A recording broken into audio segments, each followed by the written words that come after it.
IMF نے PIA اور حکومتی ملکیتی اداروں کی نجکاری کا پلان طلب کر لیا۔ حکومتی دستاویزات کے مطابق PIA کی نجکاری کے لیے بینکوں اور حکومت کے درمیان قرض ٹرم شیٹ پر IMF کو بریفنگ دی جائے گی۔ ذرائع کے مطابق PIA کی نجکاری کے لیے کمرشل بینکوں سے 12% تک شرح سود پر ٹرم شیٹ ایگریمنٹ ہوگا۔ کمرشل بینکوں سے قرض ٹرم شیٹ معاہدے طے پانے پر بینکوں سے NOC ملے گا۔ IMF کو ڈومیسٹک فائنانسنگ، حکومتی گارنٹیز سمیت ہیلتھ اور ایجوکیشن سیکٹر کے اخراجات پر بریفنگ دی جائے گی۔ ٹیکس پالیسی، ایڈمنسٹریشن اور ریونیو پر FBR کے وفد سے مذاکرات ہوں گے۔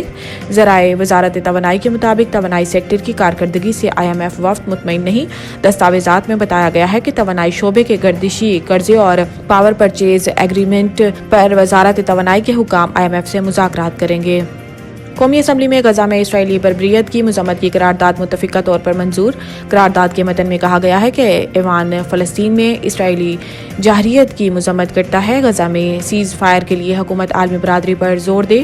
قومی اسمبلی کے اجلاس میں اسلامو فوبیا کے خلاف جنگ کے عالمی دن کے موقع پر غزہ میں صہیونی فوج اور اسرائیلی بربریت کا نشانہ بن کر شہید ہونے والے مسلمانوں کے لیے فاتحہ خوانی بھی کی گئی۔ اس سے قبل قومی اسمبلی کا اجلاس شروع ہوا تو سردار ایاز صادق نے مخصوص نشستوں پر رکن اسمبلی منتخب ہونے والے 6 اراکین سے حلف لیا۔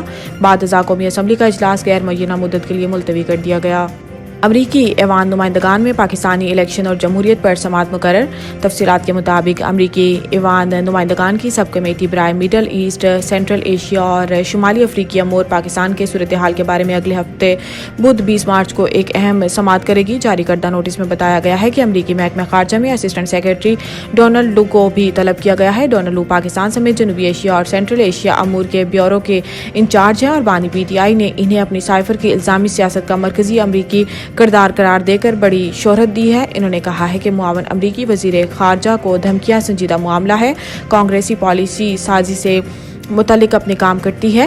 عمران خان نے ڈونلڈ لو پر الزامات سے متعلق سوال کے جواب میں انہوں نے کہا ہے کہ یہ الزامات جھوٹے ہیں۔ ڈونلڈ لو کی دی گئی دھمکیوں کو سنجیدہ لیتے ہیں اور یہ معاملہ بھی کانگریس میں زیر بحث آئے گا۔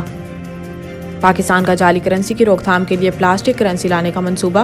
ذرائع کے مطابق IMF حکام کو FBR اصلاحات، ٹیکس وصولی اور دیگر امور پر بریفنگ دی جائے گی۔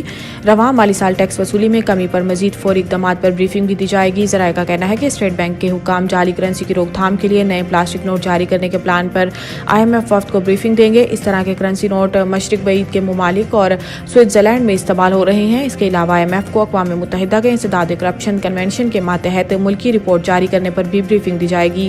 IMF نے پاکستان سے انسداد کرپشن کے اداروں کے استعداد کے بارے میں ماہرین سے رپورٹ تیار کرانے کی شرائط رکھی تھی۔